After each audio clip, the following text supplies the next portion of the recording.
everyone. Today we are doing a reading for day 3 of Realign and Redesign Your Life with Tarot series. And I'm recording day 3 right after day 2 on the same day because day 3 is Sunday and I may not be able to find time, so I'm going to be recording it in advance. Let's see what guidance the cards have for us for day 3. We have the Two of Swords. You're currently uh, unsure of what you really want. We have the Page of Pentacles. So this page is kind of like figuring out the direction in which he should go with the coin toss.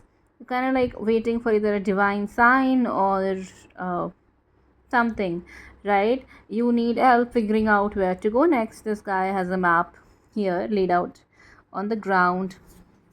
Sorry, this is a mini edition of the deck, so sometimes it's like very difficult to zoom in, but and he's like flipping a coin to figure out where to go next, right? So you're kind of like unsure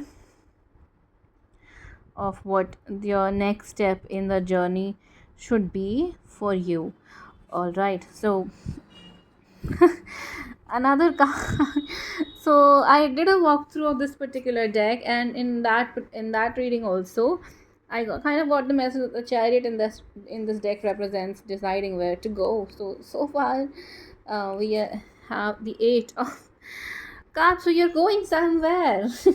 It's either going to be like either this is a message about changing your environment almost to feel the switch in your energy. This could involve a literal move or a metaphorical move or a change in your life, because you're trying to figure out where to go and what the next step for you is, and you're kind of like very very indecisive. But at the same time, it's not really that you're not sure of where you're headed, because you would not even like you would not even like start a journey if you were like absolutely unsure of where to go. You would not have left the comforts of your home, your comfort zone, right? To go somewhere and in nowhere, right? You had a plan, so you do have a plan, but right now there is some confusion as to what the step 2 is. So you've already taken step 1. This is why we have the Two of Swords here. You're worried about the step 2, and step 2 is trusting your gut, remembering the reason why you decided to change things a bit, remembering the reason why you step onto this journey in the first place, and honoring that. This indecision is not really about you not knowing or not having a sense of direction. It's about a lack of willpower, right? You know where you need to go. It's just that you're struggling to trust yourself. So you need to like stop limiting yourself and allow your soul to truly lead you to where you need to be. What this thing is, it's something that you want, but you kind of like feel guilty about wanting it. This could be money, a new job, or when the hell did I pull the Queen of Pentacles here? So you know what you want, right? And you kind of just like feel guilty about wanting it, because you may have a feeling that you're not capable of it, if that's making any sense. At the same time, yeah, things can only get as real as you allow them to be, right?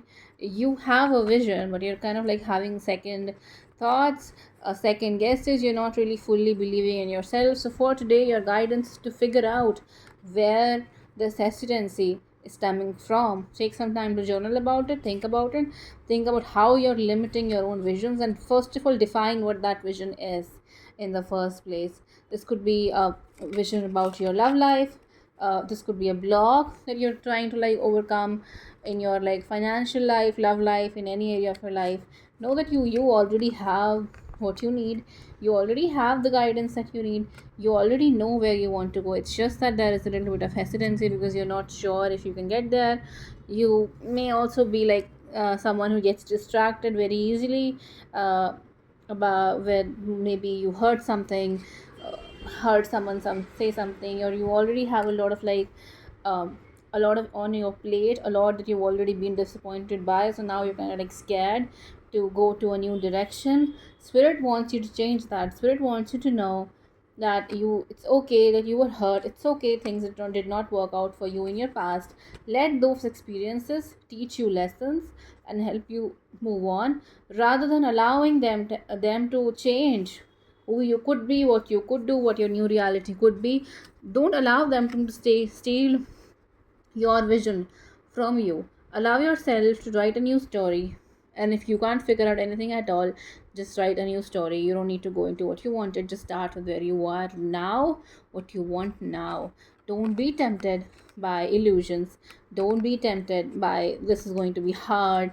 I can never do this. This is not for me. I'm not meant to do this. I'm not good enough for this. There may be a lot of like tempting illusions kind of like that keeps you stuck, although not feeling worthy is not really a temptation. At the same time, it does like kind of become an excuse for complacence, because yeah, you know, you already have awareness that you're not very confident. So instead of like working on that confidence, you're allowing the diffidence, you're allowing the pain of your past to kind of like become an excuse for you to not walk towards your future. So don't be tempted to give in to sadness, darkness, illusions, fogginess, confusion, whatever. Be very prepared of what you want. Take some time to think about where you could be 3 years from now if you have absolutely no idea where to go. Allow yourself to trust the process. Allow yourself to know that you will be just fine, even though sometimes you feel that you're not good enough. You got to have your own back before anyone else ever possibly can, will, right? That's what I have for you today. Thank you so much.